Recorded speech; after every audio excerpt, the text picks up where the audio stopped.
2 ফেব্রুয়ারি থেকে শুরু হচ্ছে মাধ্যমিক পরীক্ষা। এই 2 ফেব্রুয়ারি থেকে যারা মাধ্যমিক পরীক্ষা দেবেন সেই সকল শিক্ষার্থীদের জানাই অভিনন্দন। এবং যেই সকল শিক্ষার্থী সেদিন পরীক্ষা দিতে বেরোবেন তাদের যদি মাঝপথে কোনো অসুবিধা হয়ে থাকে তার জন্য পর্ষদ কিন্তু কিছু মোবাইল নম্বর প্রকাশ করেছে। সেই মোবাইল নম্বরে আপনারা যদি যোগাযোগ করেন তাহলে আপনাদের পরীক্ষা সেন্টারে পৌঁছে দেওয়া হবে। এবং রাস্তায় কোনো অসুবিধা হলে আপনি কিন্তু পরবর্তীকালে দেরিতে পরীক্ষা সেন্টারে পৌঁছলেও আপনি কিন্তু তাতে সুবিধা পেয়ে যাবেন। তো চলুন আজকের ভিডিওতে আমরা জানিয়ে দিই যারা মাধ্যমিক পরীক্ষা দেবেন 2 ফেব্রুয়ারি থেকে এবার যে সময় হয়েছে 9:30, সেই 9:30 থেকে মাধ্যমিক পরীক্ষা শুরু হচ্ছে।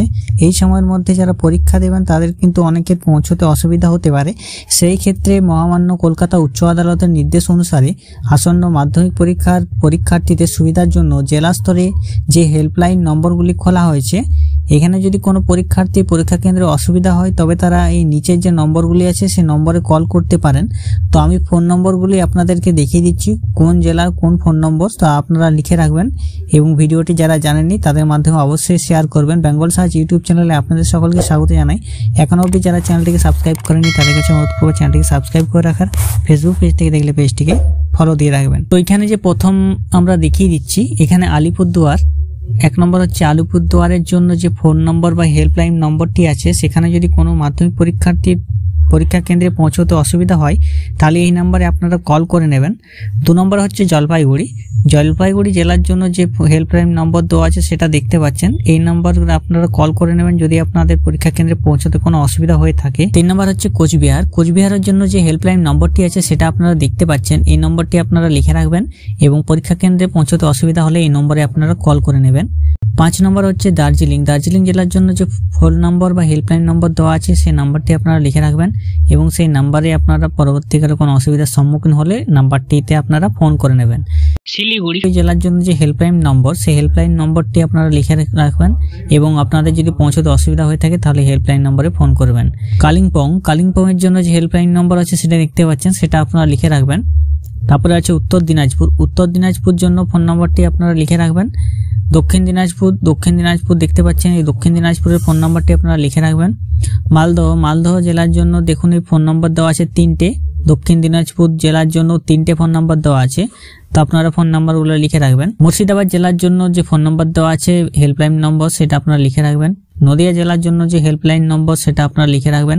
দক্ষিণ 24 পরগনা জেলার জন্য যে হেল্পলাইন নম্বর সেই হেল্পলাইন নম্বরটি আপনারা লিখে রাখবেন। উত্তর 24 পরগনার জন্য 3টে হেল্পলাইন নম্বর দেওয়া আছে, সেই নম্বরটি আপনারা লিখে রাখবেন। হাওড়া জেলার জন্য 2টি হেল্পলাইন নম্বর আছে। কলকাতার জন্য 2টি হেল্পলাইন নম্বর আছে।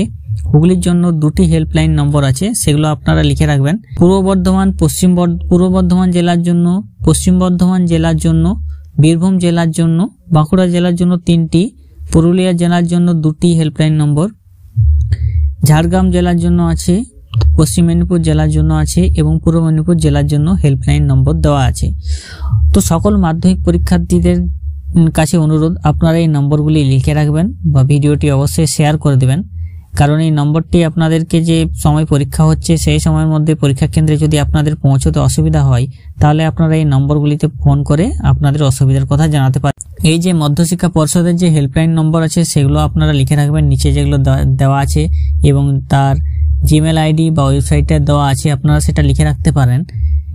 এবং এখনো অবধি যারা জানেননি তাদের মাধ্যমে ভিডিওটা অবশ্যই শেয়ার করে দেবেন, কারণ অনেক পরীক্ষার্থীদেরকে বিভিন্ন জঙ্গলের ভিতর থেকে আসতে হয়, কারণ মাঝপথে হাতির উপদ্রব থেকে থাকে এবং অনেকের এরকম সমস্যা হয়ে থাকে। তো তাদের মধ্যে ভিডিওটা শেয়ার করে দেবেন যাতে তারা নম্বরগুলি লিখে রাখে, তাদের কোনো প্রকার অসুবিধার সম্মুখীন হলে তারা অন্তত ফোনটা করে নিতে পারে হেল্পলাইন নম্বরে।